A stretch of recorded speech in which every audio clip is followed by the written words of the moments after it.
Hello everyone, it's Daemon here with another itch.io game called Lake of Voices demo. This is another visual novel game, and I have a lot more that's on the way. And with this one, I think it has voice acting. Choices. You'll need to make various decisions throughout Lake of Voices. Here are a few details to keep in mind. Certain choices are timed. Time running out isn't something to completely avoid. In some cases, not getting involved can open new possibilities. Other choices aren't timed. These options only determine whether Kikka has any special affection for another character or not. If you survive until the second night, the story will branch into one of the 5 plot lines based on your earlier decisions. The other characters cannot manage all situations in the various plot lines, regardless of what you do. If a character isn't making it, try getting that plot with a different set of survivors, or having the same group of characters venture through some other storyline. Becoming closer to someone can add and or remove future choice options and change how some scenes play out. Your decision to build that connection may not go unnoticed by other characters. Earning the full amount of affection with certain characters can require getting into specific plot lines.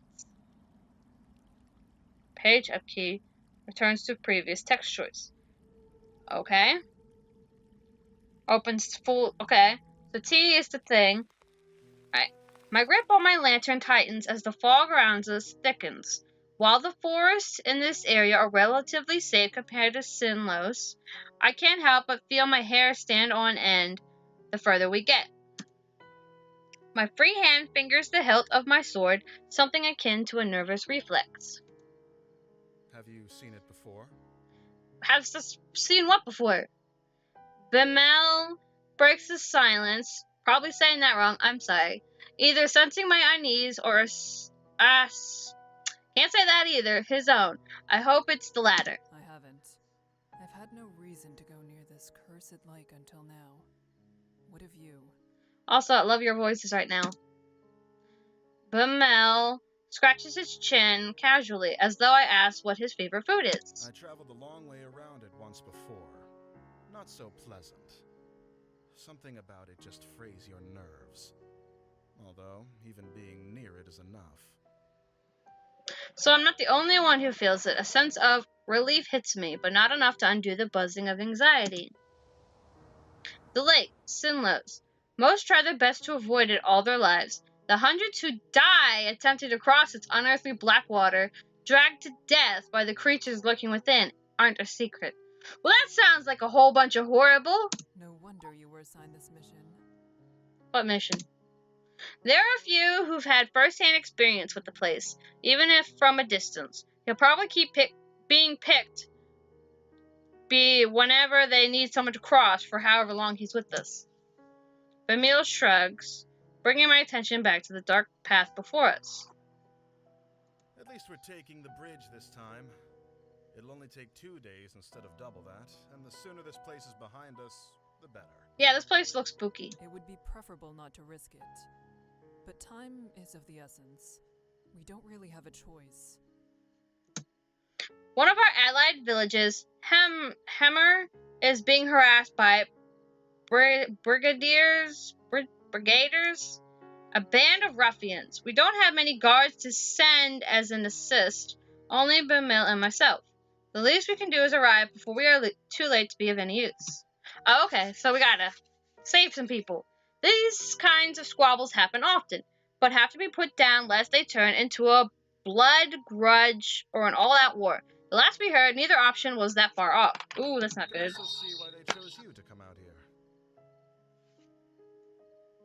Oh, that is not what I mean to hit. Brap. I glance at Bemelle, an eyebrow raised. A slight smile plays across his lips. You're always so calm and so serious. Nothing can get to you. You're the best choice they had. You said it like it's a bad thing. A smile now tugs at my own lips. I would like to thank him, but that wouldn't be so calm and serious as he just described. And if that's how he sees me, I like to keep it that way.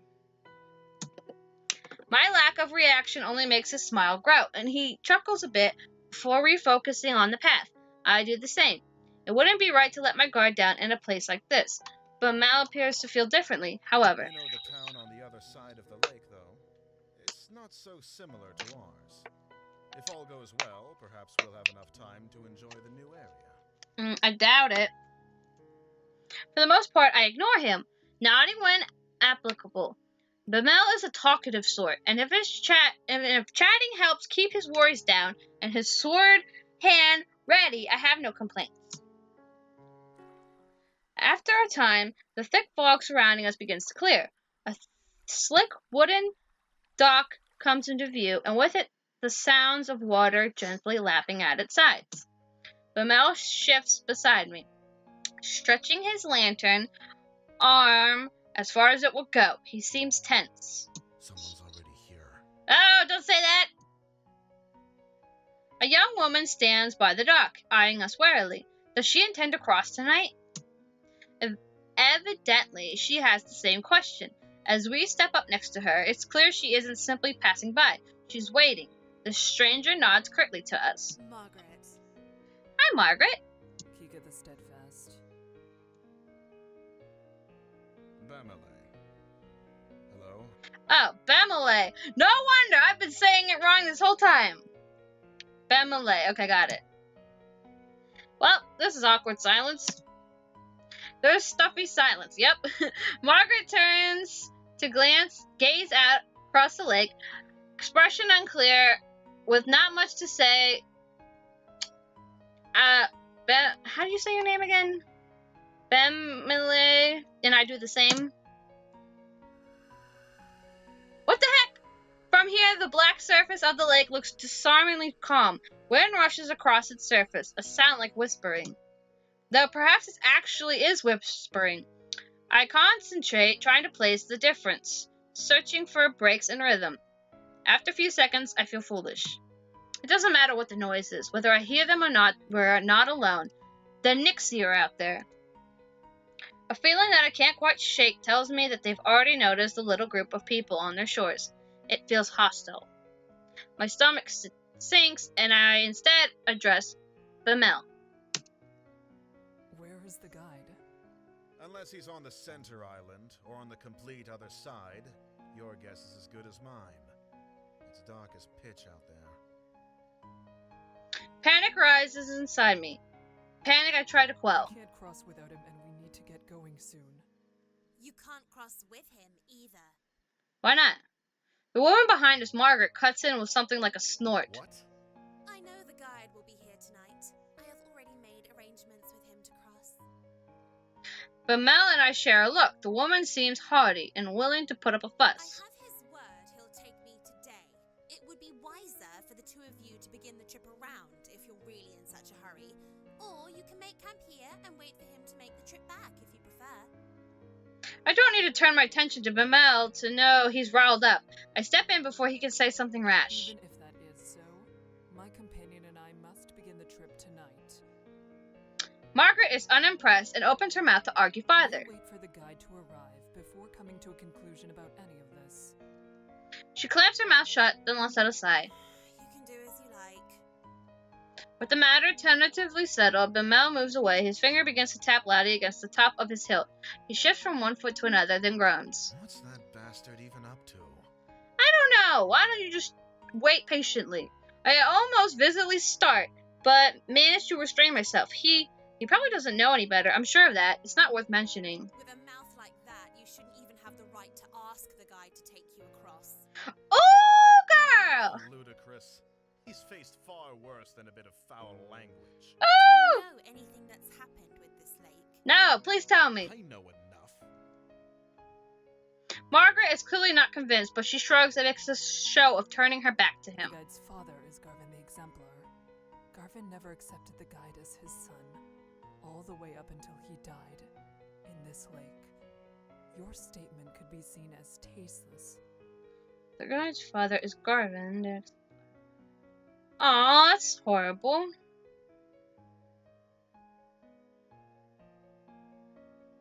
Oh. Bemelle rubs the back of his neck, his face regretful. My apologies to the guide. I didn't mean it that way. I never knew about his... well, that. Yeah. Me neither. A smile spreads across my face when I quickly wipe away. He really did just misspeak. The silence slowly stretches between the three of us, growing more awkward with each passing second. Margaret seems irritated, and Bemelle abashed. Oh, is this a timed one? I can't tell. You're quite informed, Margaret. It's been years since the time of Garvin the Exemplar. It's impressive you knew. Margaret smiles, lifting her chin into the air. The over-exaggerated action is somehow pleasant rather than belittling. She's so much happier than I anticipated. Yes, I do like to stay informed. And you knew too. Good. This lake shouldn't be allowed to swallow even history itself. Aw, Margaret, you're so cool. The one where I was born, at least, was also Garvin's hometown. I was very young when he passed. The entire village went into mourning. People broke down crying in the streets. I'll never forget it. He meant much to everyone who knew him. Oh, I have no such connections. I merely read about it. She pauses, seeming to scan the air in front of her for something to say. I'm sorry for your loss. It's all right. Thank you. Aw, you're so sweet. My town may have been taking pride in Garvin the Exemplar and what he achieved, but we weren't the ones who lost the most. That would be his family. We each remain locked inside our own thoughts, not another word passing between us. Eventually, a small light appears on the bridge ahead, gently swaying through the foggy air. It gets closer and closer until it becomes apparent it's a figure carrying a lantern. That must be the guide, although I can't shake the ghostly aura it gives off. Who is it? The figure steps onto the shore, but we wait for him to approach us instead of going to meet him. None of us are sure how close to the waters we can get before it is no longer safe. He stops in front of us and simply stares. Are you the guide of Sinnlos? Yay, I got one of them right. Sinnlos. The man nods. He has a sharp face and weary eyes. Well, that's grand. We would like an escort across the lake. Bemelle motions to the two of us, and Margaret approaches, a strange smile on her face. Hello, it's good to see you again. I'm ready to cross, as we've agreed upon. The guide turns to face her as well, face remaining unchanged. It must not be a lie. He would have said something otherwise. She really does have preference to travel with him. That's a problem. Is there a way we can all begin the trip tonight?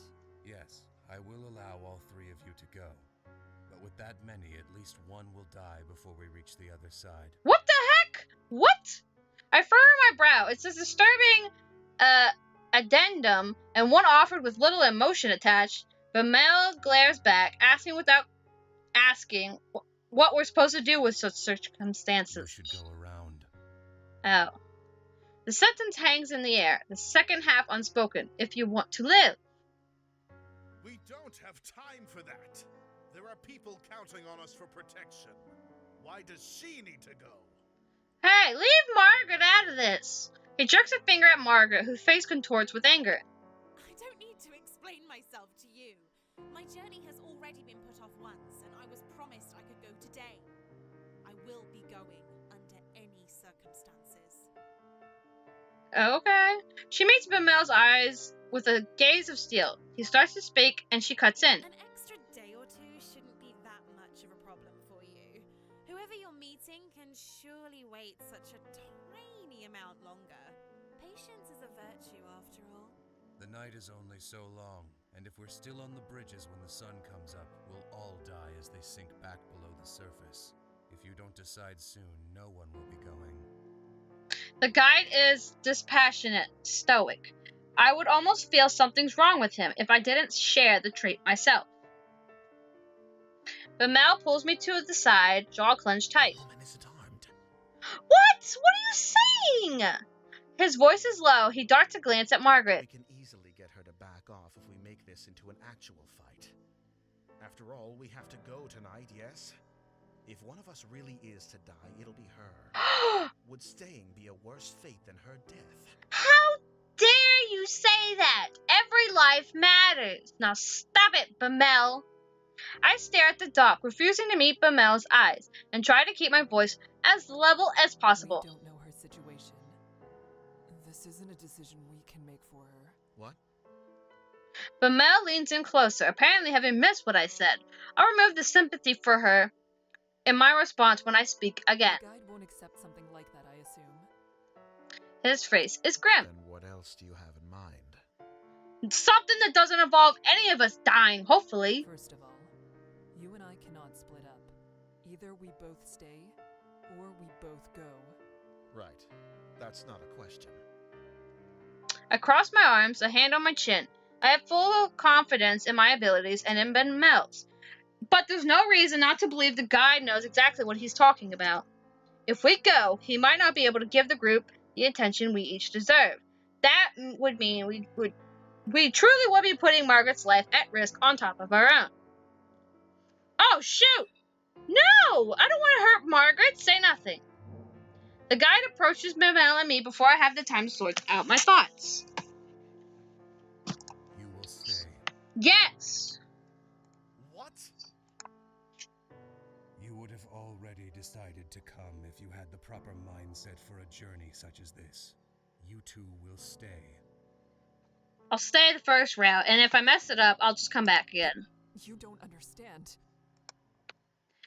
The guide raises a hand to me, eyes cold. My words die in my throat. If he decides we aren't fit to cross, how can we persuade him otherwise? This is bullshit. Ooh! We're Language! more than equipped to make this journey, and we know more of what it means to be in danger than most will know in all their life. You two will stay. Bemelle's muscles tense, and I put a hand on his arm. He trembles slightly beneath my fingers, his hands curling themselves into fists, but he doesn't say another word. The guide turns around and heads onto the bridge. Margaret uncomfortably looks from the guide to us. See you, Margaret. Then she steps onto the bridge after him. Bemelle sighs, the anger releasing from him as they disappear into the fog. Farewell. Be safe. We reached Hammer safely, though it took much longer than we would have liked. Much of the village had been damaged or even destroyed. It was my fault for taking so long. I did all I could to aid them in defending their town and repairing what could be salvaged. Bemelle was disheartened by how little assistance we were able to provide. However, he could not deny how fortunate we were to have both made it at all, especially after we caught wind of the report given by the guide to the elders for that night. Every village close to Sinnlos gets informed on what occurs in that lake. He does so because communities wish to be made aware if they have lost one of their own. This time, his news was the death of a young woman. The one we spoke to, Margaret, is gone. No! So she's dead anyway? What? I have not heard nor seen the guide myself since then. I must assume he is still there on that foggy shore, waiting for the desperate souls to seek out his light so they may cross the lake of true darkness. Although I regret that I may not be able to do more to protect these people, no one admonished me for it. They seem sure that I did everything possible. I hope that is true, even if I cannot bring it myself to believe it. Soon Bemelle and I will return home, and we will once again take the long way around. My one piece in all of this is that Sinnlos will be far behind me in a matter of days. I intend to keep it there. Lake of Voices. What? What? You cannot do that to me. You cannot do that. Have you? I'm upset. No. So she's gonna die either way, whether I go across the freaking bridge or not. So we might as well just go, Bemelle. Someone's. I'm so sorry, Margaret. You don't deserve to die. Where? Unless. We can't. How? It said if you take more than 2 people, We'll. then one of them will die. But he took you, and you still died anyway. So what the heck? Know you. You are brash but not Oh. intentionally cruel. I'm sure all is well. Good woman, Kikka. Smart, too. You've never been here, yet you knew more of the guy than I did. I know about Garvin, truthfully. Tales of his deeds were some of the only stories my parents ever told. Is that so? You could tell me more about it sometime. I pause, unsure how to respond to this type of request. I would like that very much. Yes, I wouldn't mind that. It must wait until after this trip, though. Of course. We should drop this topic sooner rather than later, in any case. I agree. Even if there's no harm meant, hearing someone mention Garvin is probably difficult for the guy, no matter what the circumstance. With the topic dropped, we each remain locked in our own thoughts, not another word passing between us. Alright, and then he's gonna show up, and then I need to pick the one where we get to go across. Is there a... Yes. I bet Margaret still die. We don't have... I don't need to. An extra. The night is. That won't... We can eat... We don't know. What? The guy... Then whatever. First of all... Right. And I believe you. Oh shoot, what did I hit? Please tell me I hit the right one. Bemelle's reply is firm. My steadfastness seems almost weak in comparison to his certainty. He addresses the guide. We shouldn't waste more time. Let's shove off. The guide slowly turns around. Without even a nod to show his agreement, Margaret stares at Bemelle and me, something of a resolve in her gaze. Then she follows after the guide. At least she doesn't insist we stay behind. We should do what we can to protect her. It's our fault she's being put in even further danger. Well, she's gonna die My anyway. thoughts. We will take care of everything. Maybe I'm being naive, but I have no intentions of letting anyone fall victim to this lake tonight. Those monsters can starve.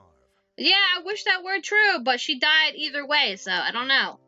I smile at him for a change, and Bemelle eagerly smiles back. We're lucky to have each other in this, I think. Okay. He turns to follow the others across, and my smile falls. I will protect everyone on this trip. I will. We will make it through this. Then I step onto the dock and join them. What? As soon as I step onto the wood, the temperature drops. The light on my lamp shines against the water surface, as reflective as a mirror. Until we reach land again, death is only one small mistake away. We fall into line, and with the guide leading the way, Margaret stays close to him, and I behind her, watching to make sure she doesn't slip on the slick, wet wood. Bemelle brings up the reel. Each of us hold lanterns in front of us, but it does little good. The fog is thick and nigh impenetrable, consuming the light as if hungry for it. Above the surface of the lake, it's deathly quiet. No longer is there the whispering wind, nor the sound of water lapping against the shore. It's just our own mismatched footsteps and the sound of my quickened breathing. My eyes drift into the lake. Against my better judgment, it's no wonder there's not even the sound of water with how still the surface is. It seems almost sturdy with the sheen of a black marble floor. I've heard rumors that the water of Sinnlos is heavier, more difficult to disturb than natural water. That's just the weight of its oppressive cling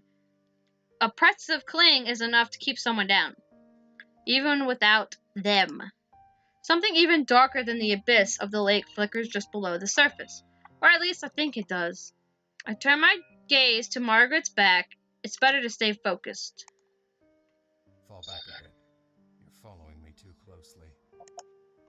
The guide is looking over his shoulder, addressing Margaret. I'm sorry. If someone gets pulled into the lake, they'll instinctively reach for anything to hold on to. Do not let that be you. Margaret's shoulders rise, and then she nods with great seriousness. I understand. Thank you for the advice. He ignores her gratitude. You can speak amongst yourselves if you so choose, as long as you pay attention to where you're going. There is no worth in listening to the sounds out there. If there's anything at all, it'll only be Nixi trying to set you on edge. All right. Then, could you tell us your name?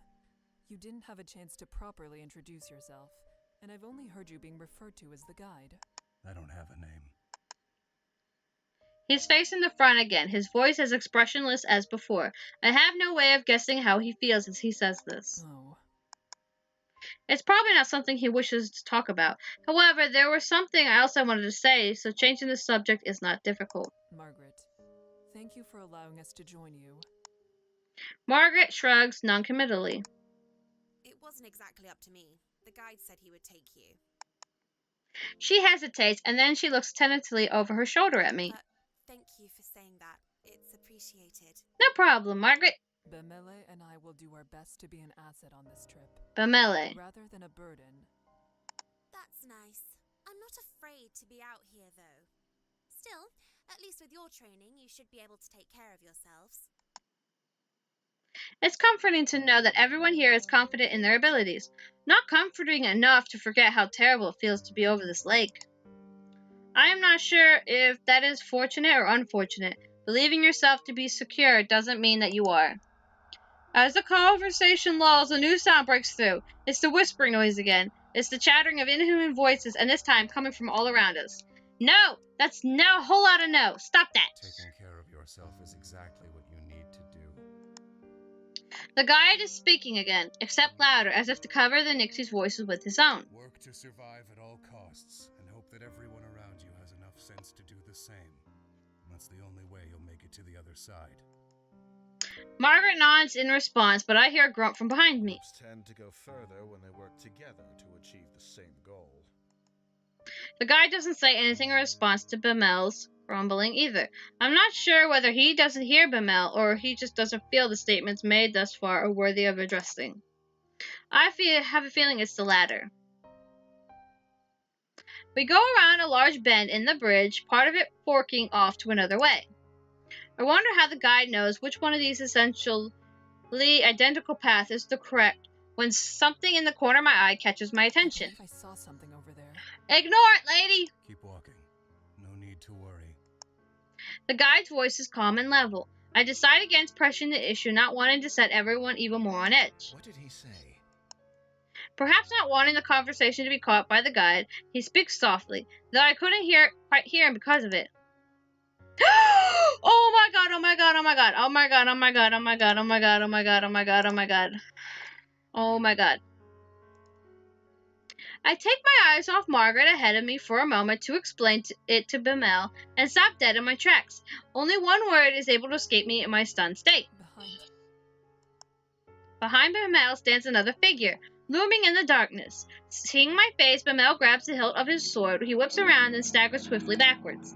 Several meters away, a crooked, twisted black figure hobbles its way towards us, some kind of liquid dripping off its head, curling around the edges of its face. It almost looks like it's crying. Bemelle backs up until he's standing right beside me. The figure continues its slow advance, head jerking from one angle to another. How about we just get out of here, please? Yes, Nixi that stumble across the bridges looking for opportunities. Can we just go? The guide is standing next to us. I didn't even notice him approach. The ones that can make it out of the water are generally referred to as prowlers. I had no idea things like that were out here. Is that what Kikka saw down the other path? The guide says nothing, and instead returning to the front of the party. Margaret watches him pass. Her frustration morphs into nervous optimism when something seems to come into her mind. Well, Nixi aren't slowed down much by swords, but at least light keeps them away, right? Margaret's hand grips her face tight, and desperation bleeds into her voice. I bite the inside of my lip. Direct light will force it to return to the lake. However, it'll try to drag the light, or you, down with it before it goes. Oh, that's not good! Instinctively, I reach for the hilt of my sword, despite the fact that it would do little to protect me. The prowler is getting closer, jerking forward, stopping, then removing its slow advance. Okay, does anyone have a light we can leave here? That way it won't follow us. Only matches. Bemelle spits. He's the one bringing up the rear, so he's the one most likely to be in danger if it keeps following. The guide, however, moves forward. Don't forget it's there. Don't let your guard down, and don't get left behind. What? How am I supposed to keep walking with this thing at my heels? You said it wants to attack. Don't give it the chance. Bemelle sputters in anger. The guide summarily ignores him. I subtly grab hold of Bemelle's upper arm. Here, I'll lead you like this, and you can keep your focus solely on the prowler. Make sure it doesn't get too close. Yeah, don't let him get Bemelle. Bemelle eyes the guide with unresolved hostility, but allows himself to softly sigh in relief. He gazes at me with At fondness. least there's someone I can count on. Yeah, well, I kind of let Margaret die last time, so I don't know if I can save you. So please don't die. Please and thank you. Despite the fact I'm going against his advice, the guide says nothing more. It's clear now that he doesn't give a crap about what we end up doing. Some part of me is glad for that. I want to help everyone make it through, and it would be worse to have to persuade the guide every time help was necessary. Yeah, can you just please everyone be safe? Kikka, thank you. We're not out of the woods yet, bro. Let's go.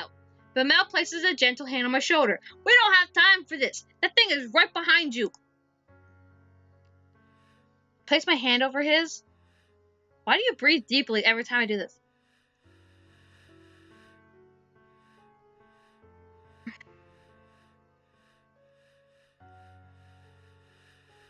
Oh, I can't even hit the save option, so I can't come back. Oh, wait, yes, I can. There, now I can come back and pick a different option if I felt like it. Sure, whatever. Place my hand over his. I feel Bemelle start as I reciprocate his touch, but just as quickly, a smile replaces his shock. Words escape me. The moment is pleasant. A small bomb against a large burn. I harden my expression, and Bemelle follows suit.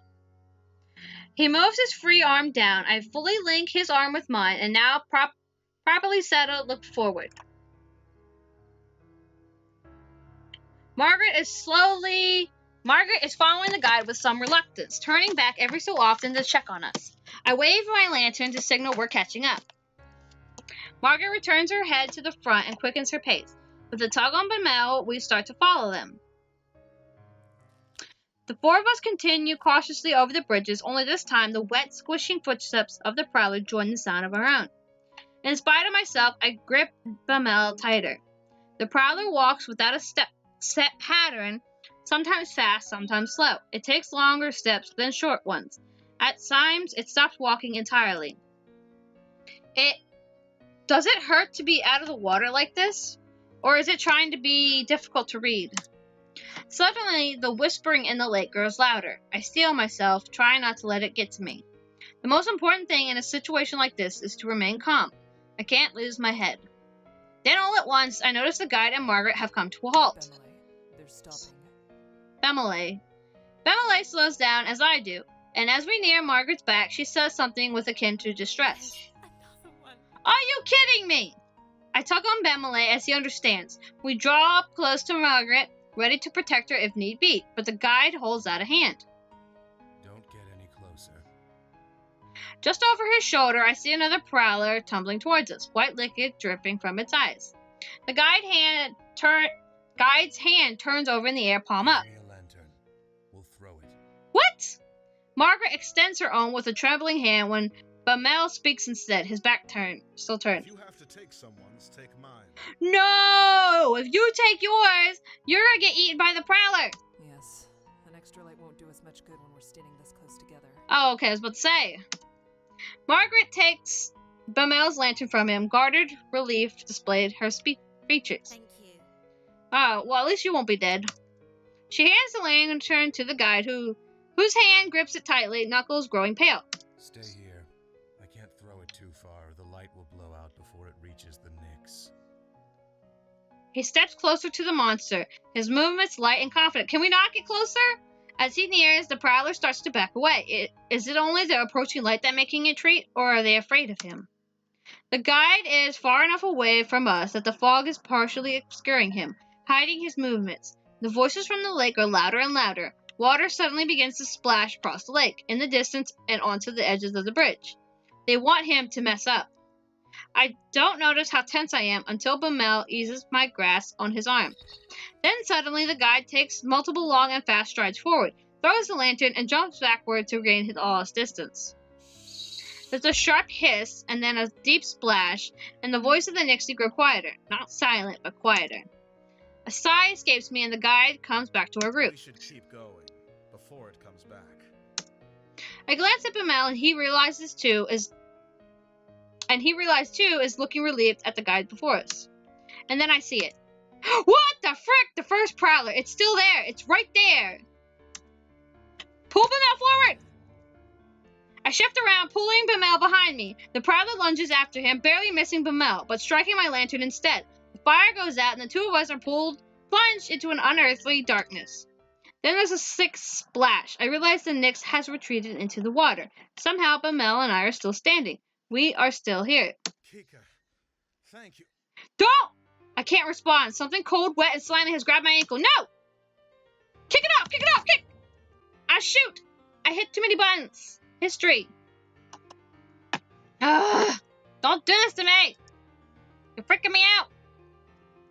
I kick my leg out as fast as I can, and then the next hand hold slips. It can't pull with the momentum I've gained against it. Margaret rushes to my side, her lantern hanging out toward the Nix.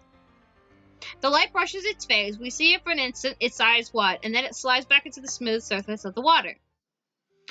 I almost died! Bemelle grabs Margaret and I both, helping us toward the center of the bridge and cussing under his breath. I only looked away for 1 second. It's fine, Bemelle. Bemelle. We're all fine. Keep saying his name wrong, I think. Are you actually alright? Yeah, I almost got pulled in the water. I almost died. Margaret cocks her head down, examining my ankle, but there's nothing but a wet smudge around my trousers. I am fine. No, you almost died. I say that, though I don't actually want to let go of Bemelle. I need to in order to relight our lantern and provide us actual safety, but I feel such a strong desire not to be alone in this moment. I shake my head roughly and let go of him, relighting the lantern as fast as I'm able. Kikka, thank you. Again. You saved my life. I won't let this happen again. Yeah! You almost died, and I almost died, and we're all gonna die! We need to get off this bridge now! Yes. Yes. It would be good for all of us to pay more attention. We need to get out of here! Margaret nods solemnly.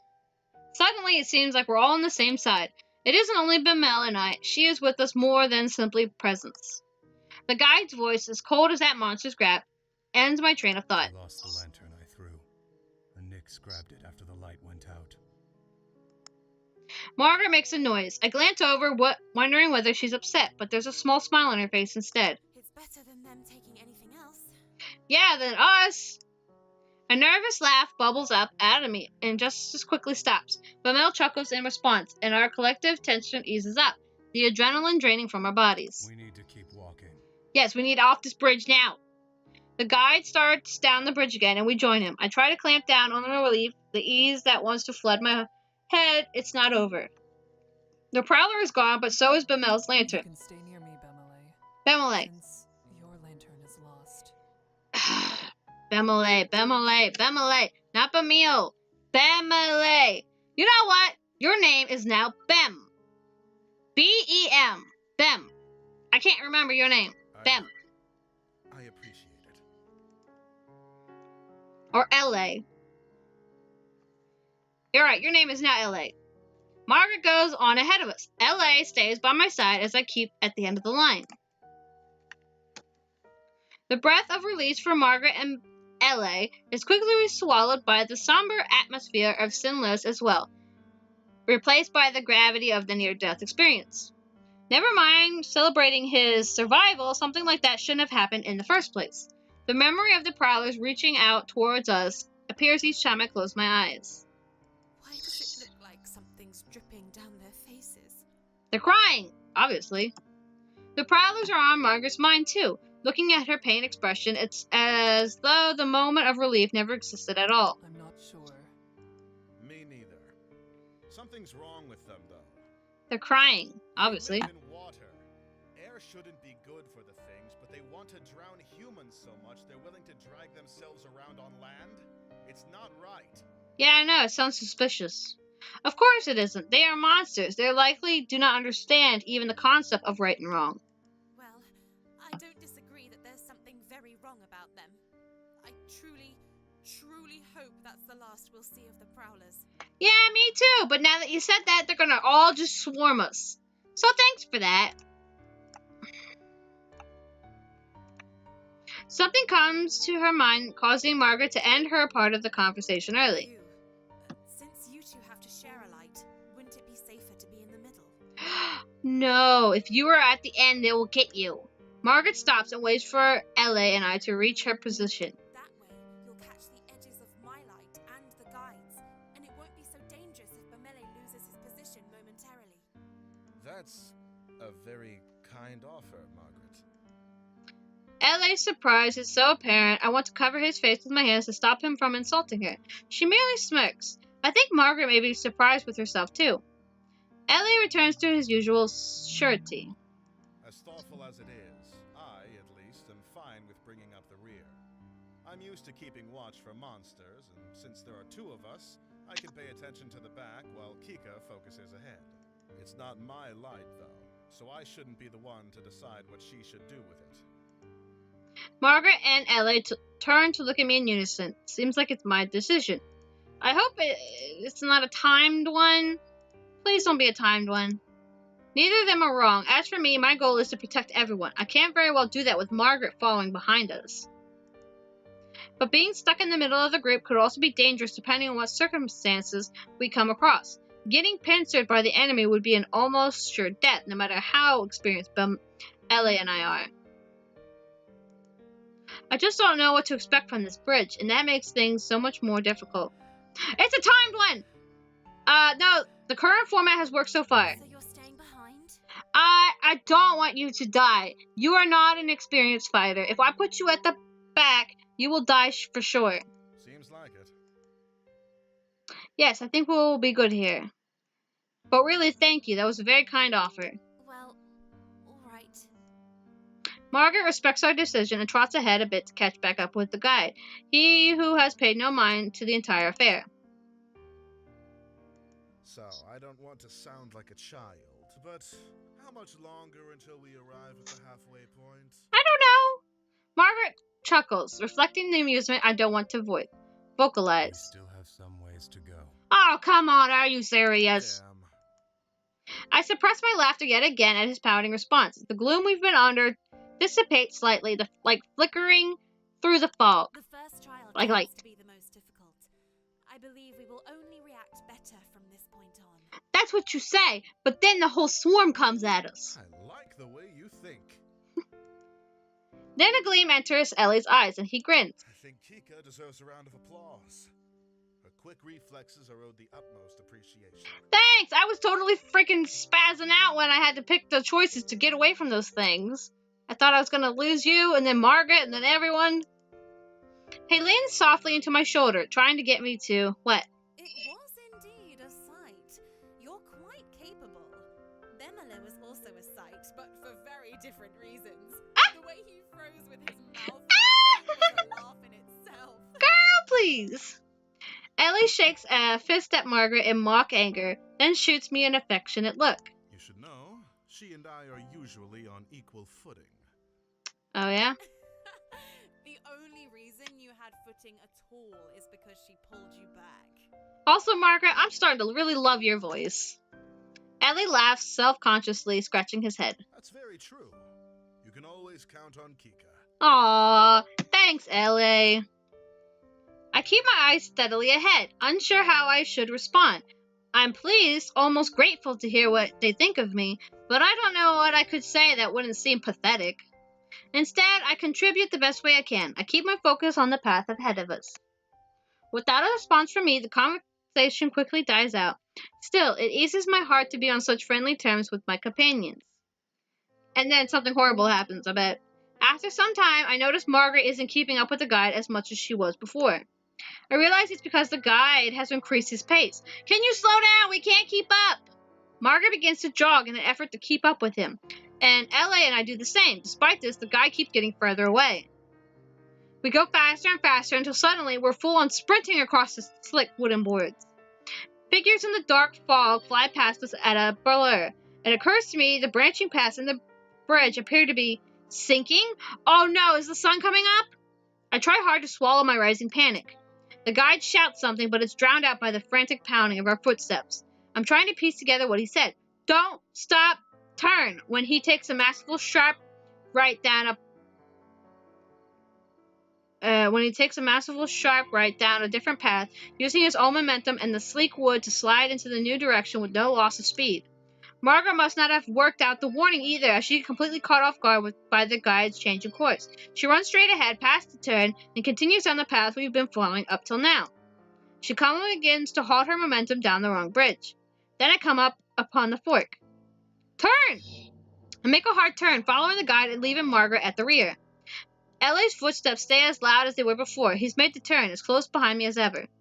Out of the corner of my eye, I see Margaret turn around and try to come back to us, only to have the bridge in front of her fall away. I slow down for a breath, feeling the impulse to turn back, but ignore it. There's no time. Margaret can make the jump, and then she'll rejoin us. I keep my eyes glued to the guide's back, ears perked up for Margaret's footsteps approaching behind us. And then I hear it. No, Margaret! A scream. I whip around, sliding to a stop. Margaret is sinking. The bridge she's on is sinking into the water. She's disappearing. She didn't jump. What are you doing? Margaret's head shoots up, her face drained of all color. Jump! She stumbles near the edge of the bridge, staring at the placid water of the lake. Even from a distance, I can see her shaking. I can't say if it's from the bridge's descent to her or her own fear. She barely seems to remain standing. I swallow painfully. Margaret bends and tries to jump. She curves in a small arc, achieving one more height than she should, and lands directly in the lake with a muted splash. No! The LA starts beside me, and I grab his hand and pull. We start running again, leaving Margaret flailing in the water behind us.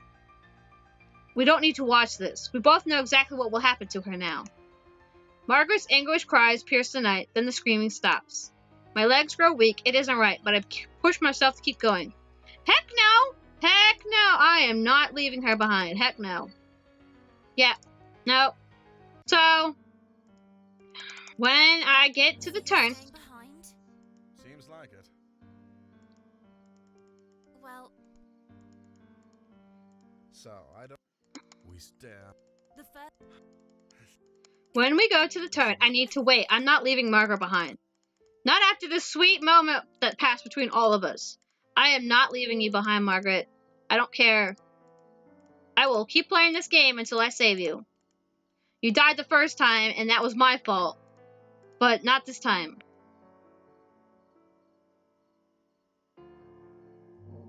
I keep straight ahead, not making an attempt to go to the correct direction. LA seems to fumble slightly, but stays close behind me and in the light. I inwardly apologize. I come upon Margaret, who nearly runs into me in her efforts to turn around. Her face twists at the sight. I'm not leaving you! I ignore her and move to face the other way. The path we came from is disappearing into the water. It's sinking. We have to jump. What?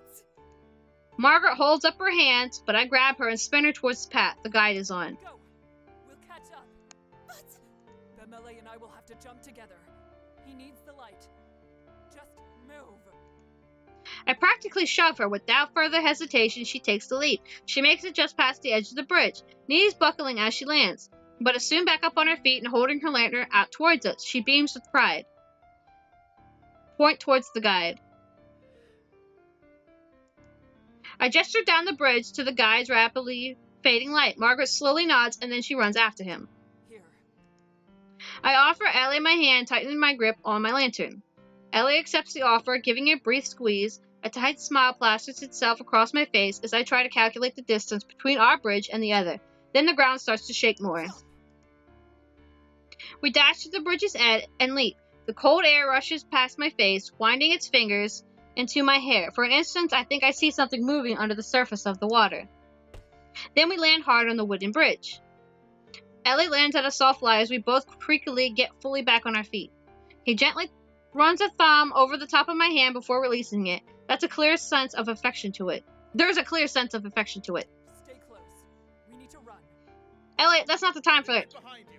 We need to go now. I take off, not bothering to ensure Ellie is staying true to his word. I know he'll follow. The guide's fading light bounces in the distance, a clear signal that he's still running. I focus everything I have on catching up. Slowly, we begin to close the distance. As the night wears on, our strength rapidly fades. Even my stamina is being challenged. I can't imagine what this must be like for Margaret. She's holding her sides as she runs, clearly cramping from the exercise. How much longer will this last? People have to rest sometime. Almost as if in response to my thought, the guide abruptly halts. I skid to a stop as well, sliding on the surface of the wood. Why did we stop? Ellie's voice is tired, but his guard is up. The guide doesn't answer, just stares at something slightly out of view. I step up to join him, following his gaze further down the path. What were you? There, curled in a little ball, illuminated by the lantern's light, cowers a person. His hands grip his head, and he rocks from side to side, mumbling incoherently. I'm so glad I was able to save Margaret, though. I was so upset. It's a man. I'm sorry. I'm sorry. I'm sorry. I couldn't. I just couldn't. Please. I'm sorry. What's wrong with you? I'm stuck with an array of questions. What is going on? Why would he wander out onto these bridges out on his own? Did he make it this far by himself? Where were the others with him? If that's somehow the case, I can't blame him for the state of shock he's in. The man stops mumbling. He glances above him, seemingly only just now having the strength to lift his head. His expression, deepest sadness, along with the clear markings of terror, are scrawled across his face. I stare at him in shock, not sure what to do. Leave him. What? I snap my eyes away from the man and instead to the guide's cold, implacable face. No! We can't just leave him here. We've managed fine enough already, and these creatures will probably pluck him away as soon as we've gone. Without light, it's certain he'll die.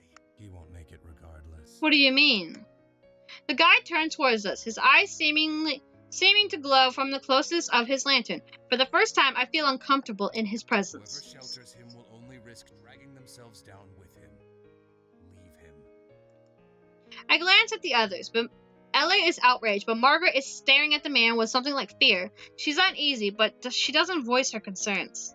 I'm trying to think of some kind of compromise when the guide speaks again, his voice cutting. If the man comes, then whoever is shielding him will have to remain at a distance from the rest of the group. Far enough that you can't see me, just my light. That is how you will travel across the bridges. If the man comes, then whoever is shielding him will have to remain at a distance from the rest of the group.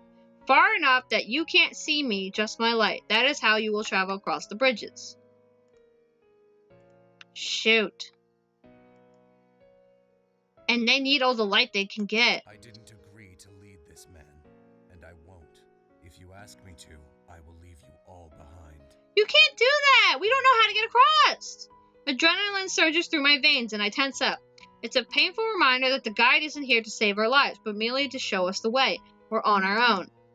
Margaret, Bemelle, and I frantically share more looks between each other, trying to communicate without words. None of us have the desire to speak and be the first to make a choice. The man is standing now, though still hunched with his arms wrapped around himself, as if expecting a blow. He stares at the ground rather than at us. Because of this, I'm having trouble reading his face. What exactly happened to him? Are you well, stranger? Do you know where you are and why you're here? He glances up, not at me, but towards me, his eyes resting somewhere near my collarbone. I'm fine. You all can go on your way. Forget you even saw me here. Why would you say that? That's absurd. You have no way to defend yourself. We can't leave you. Yes, I'm sure in your eyes I might not seem like much, but that's not exactly a fair shake. Maybe in a perfect world, every man would be as large as you.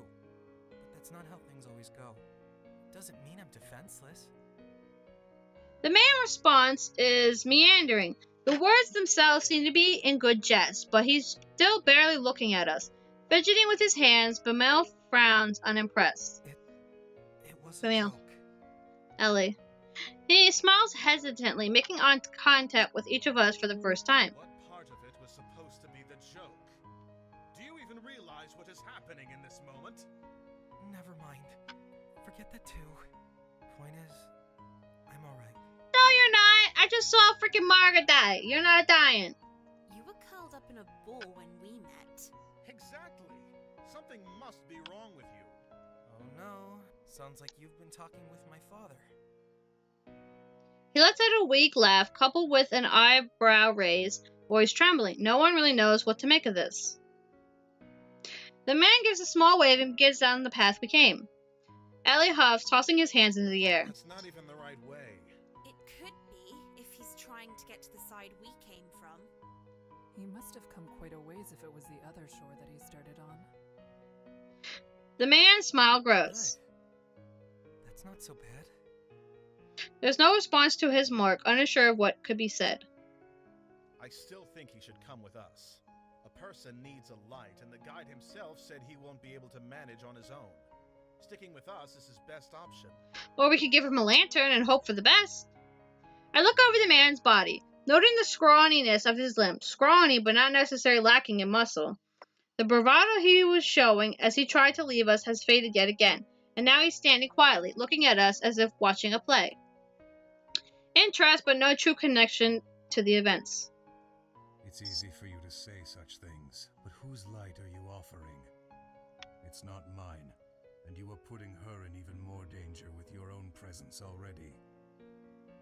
Ellie looks at Margaret. She avoids his gaze. Perhaps I could have let him share my light before, but the guide has said the one with him has to remain behind, and I simply wouldn't be able to manage it.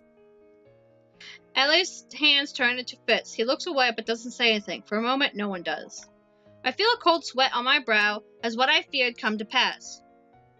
He's stopping us from protecting another. Why must he get involved now? Why can't he not leave us to make our own decisions? You.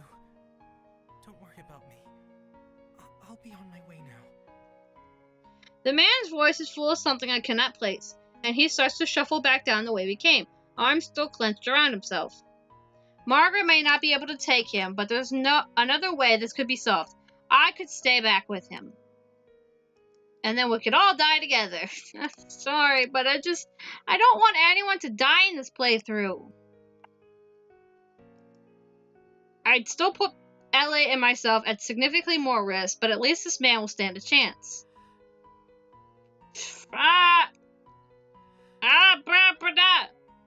There. I can't risk it. No, I'm loading it. You fool? Yes, gimme. I want to save him. I straight my arm out like a rod, blocking his progress past me. He stops, perplexed. I am not afraid to stay behind, as long as Bemelle can remain up front with you in your light. The guy doesn't say anything, doesn't even blink. Margaret covers her mouth with her hand, muffling some sort of gasp. Ellie smiles sadly at me. One can always count on you, Kikka. I'm not letting nobody die. The man, meanwhile, stands with his mouth agape, truly and genuinely shocked. Well, what will it be? Margaret sputters for a second, searching for words but clearly unaware of what to say. Ellie chimes in before she can get anything audible I out. can stay in between you and the guide. I don't need to be right next to either of you. That way you won't have to worry about a repeat of what happened earlier. I wouldn't refuse you being here. The guide doesn't acknowledge them. He stares at the stranger. The man shakes under the attention. No, really.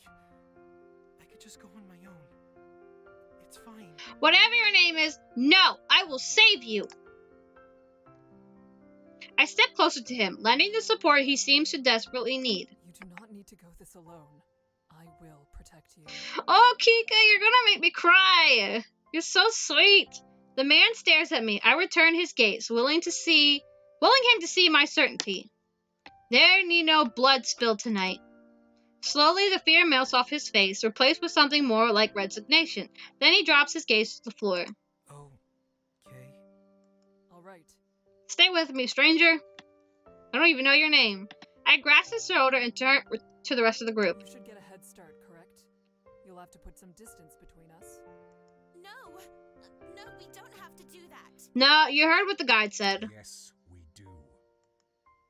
Unnervingly, there's a hint of an emotion in the guide's unusually empty voice. Anger. He starts to walk, not waiting for a reply.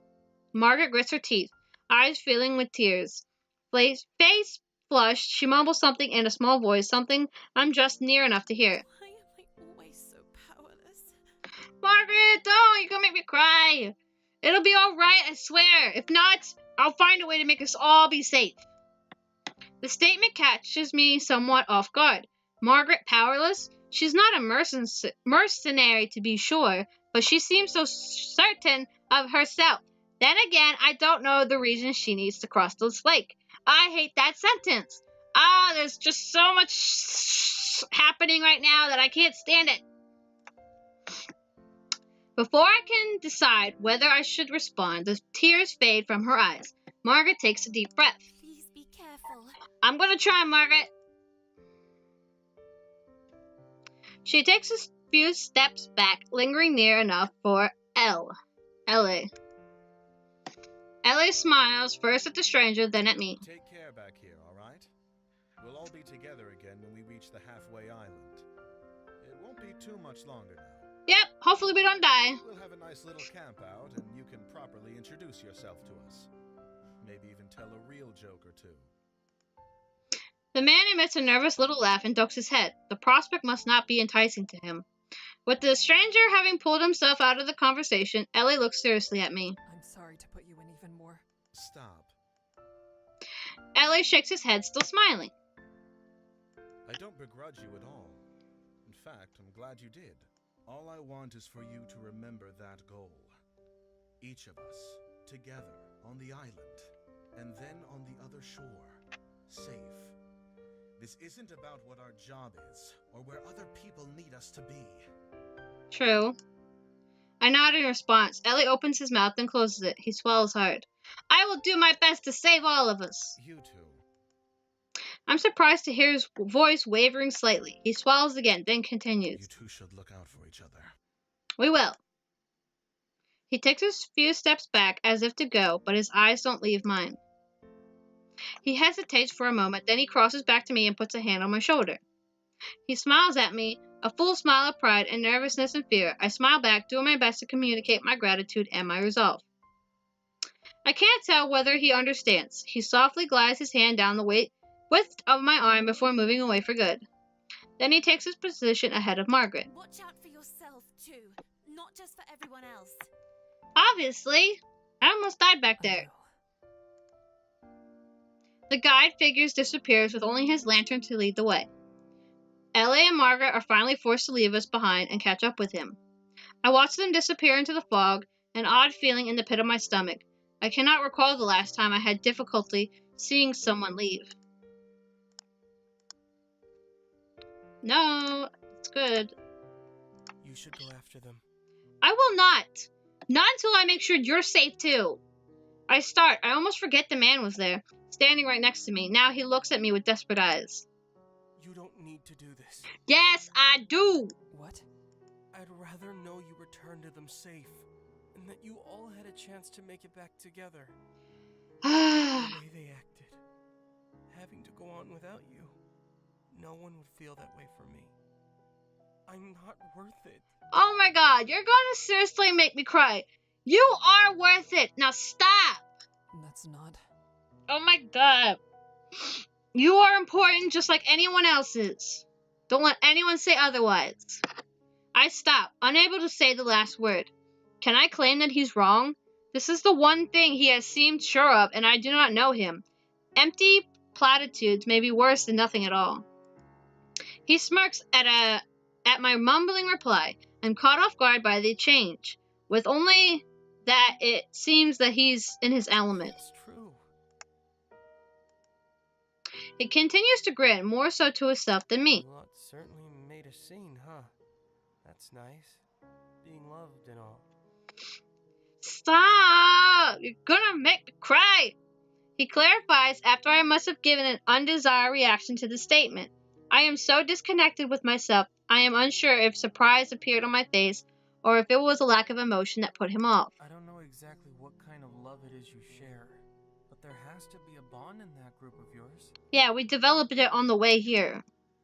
I mean, especially with the big one. You wouldn't look at anyone like that.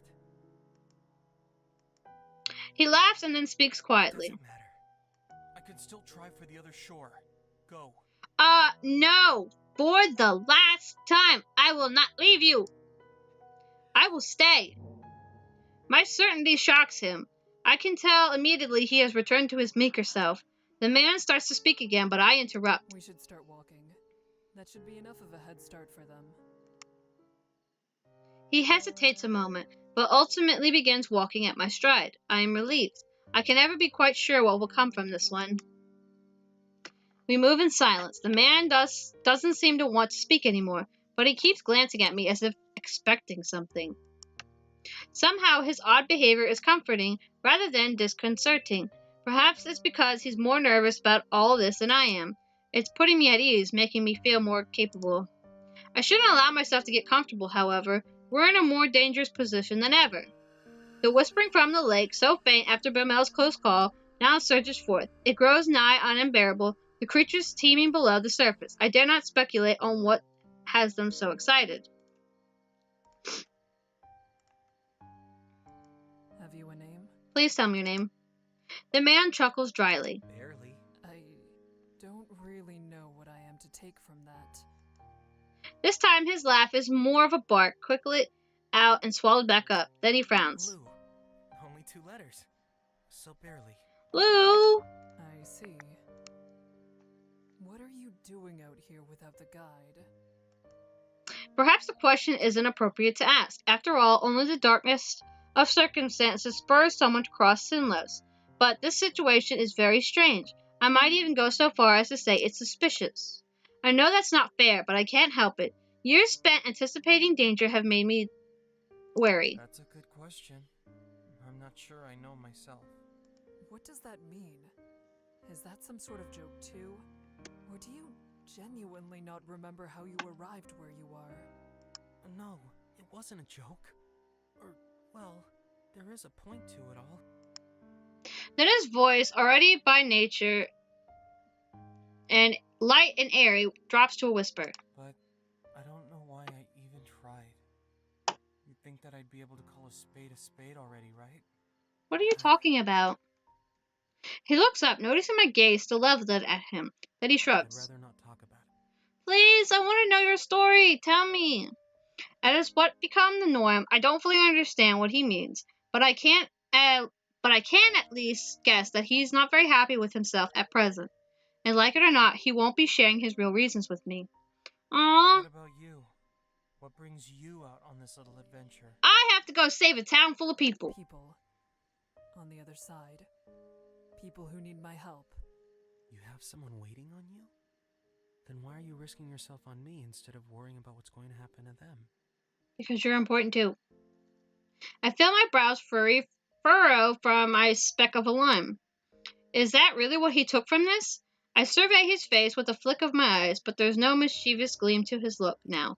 He's serious. We hold eye contact for a moment until he yet again stares down at the ground. Sorry. I didn't mean to be disrespectful. It just fell out somehow. I wasn't thinking. Disrespectful? Hold up, come on.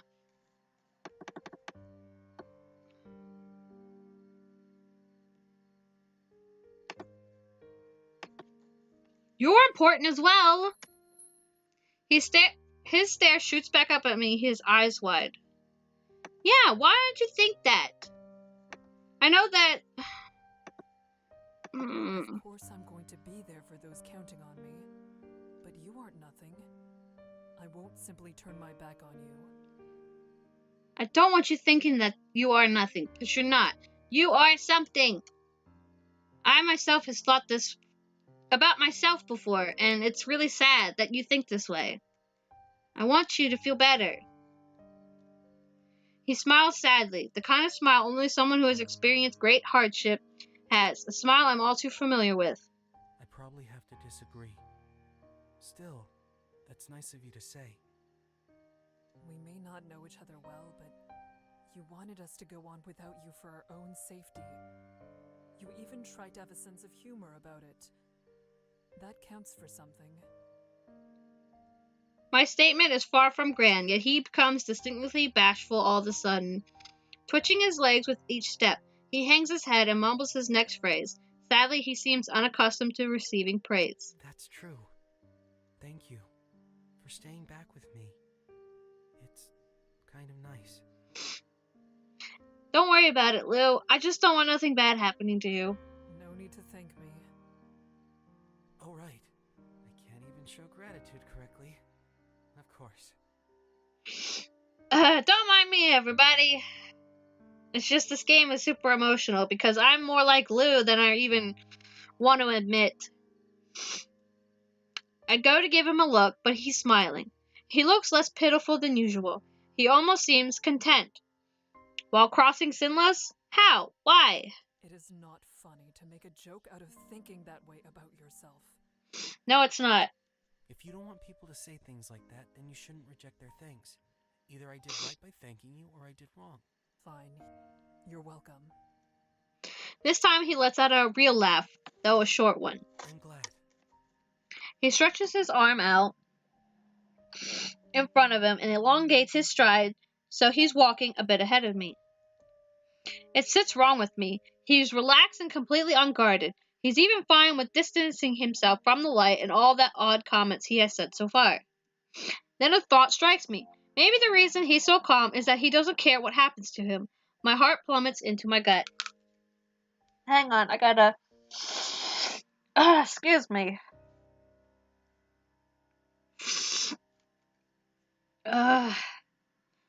Also, sorry for the long playthrough, but I don't want to end it here, and not till the game's over. For a time, there's a relative peace in the silence between us. Then Lou sighs heavily. I never could have seen myself in a situation like this. It seems things really aren't over until they're over. Did you think it was over? He doesn't answer immediately. When he does, the reply is accompanied by him grasping himself like he might fall apart if he lets go. Yeah, I did. That would have been the normal outcome for a situation. Alone, lightless. I shouldn't have asked. I must have let a frown slip through, because Lou smiles a non-smile. He stretches his hand behind his head and gives a little chuckle. Something really is wrong with me. Somehow, I feel lighter. Alright, well, maybe this is good. If he's feeling better than he was, then perhaps his view of himself will improve. I wonder who'll still be left standing when this is truly all over. I hope all of us are, Lou.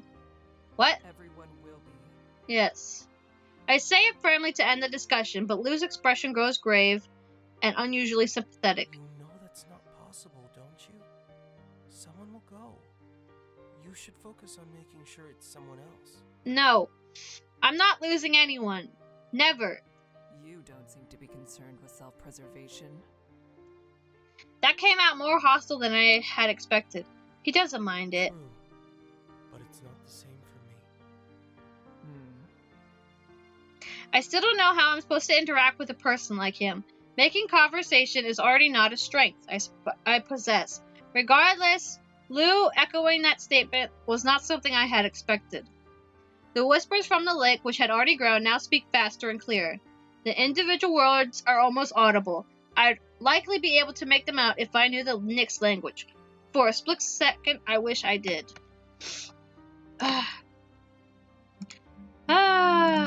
Moop almost...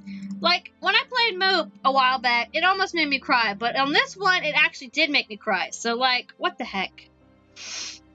So many emotions. The light in the distance still drifts along in the same manner as it did when we first started walking, which I take to mean the path hasn't turned so far. Hopefully that means we're still on the right path. But the light, it got brighter. It's strong enough that I have to glance away for a second, and the next time I look, the light has grown. The bridge is on fire! What? I grab Lou's arm without thinking. He's standing there stiff, staring at the glow, eyes dull. Going to run. The heck with the guide's order. If we don't go now, we will never go anywhere again. Lou doesn't respond. I give his arm a small tug, and he appears to come to himself when he nods at me. I make the decision then, that I won't let go of his arm. I don't know what will happen to him if I do. We take off, the heat growing with each step. The dankness of the bridge means the fire is spreading slowly, but it makes me question how it began in the first place. There is no end to how wrong this place is. It takes 20 paces before the air around us ripples, then starts folding into itself. Thick smoke pours over us, stinking like scorpion at my eyes. I cover my mouth with my free arm to keep breathing, and soon we're at the fire itself. The bridge lurches beneath us as if the beams supporting it are starting to give way to the thousands of flying sparks. Lou stumbles and pulls against me for support, but we keep our ground. I start pulling him through the blaze. We don't have time to gather our bearings. Who knows how long we have until the bridge collapses or is devoured by flames. As we push through the smoke, Lou, wheezing for breath beside me, figures emerge. L.A. and Margaret.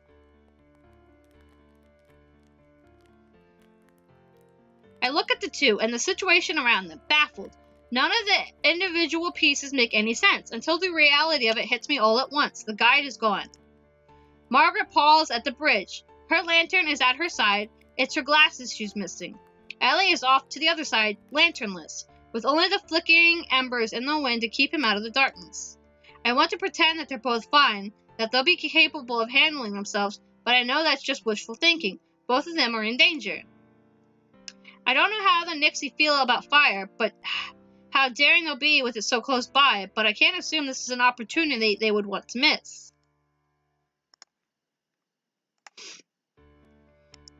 I have to do something, and I have to do it now. I waste not a moment more, rushing to Ellie, Lou in tow. Ellie and I arrived here together. We agreed to see it through to the end. We promised to protect each other. I have to be there for him. When I reach his side and illuminate his face with my lantern, he's beaming. I'm sure part of him thought that when we parted, it may have been for good. It's a relief to see you. Both of you. Then there's a scream. Margaret is nowhere to be seen. The light of her lantern is gone. She's trapped in the darkness. Did she move? Did she fall? Did the bridge collapse?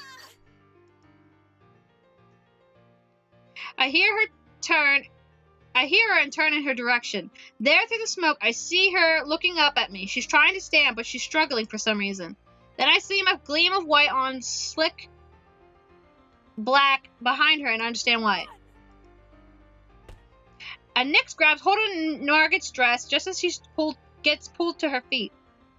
It pulls. She slams back to the ground, head hitting the bridge with a sickening thud. Margaret groans and starts to yell.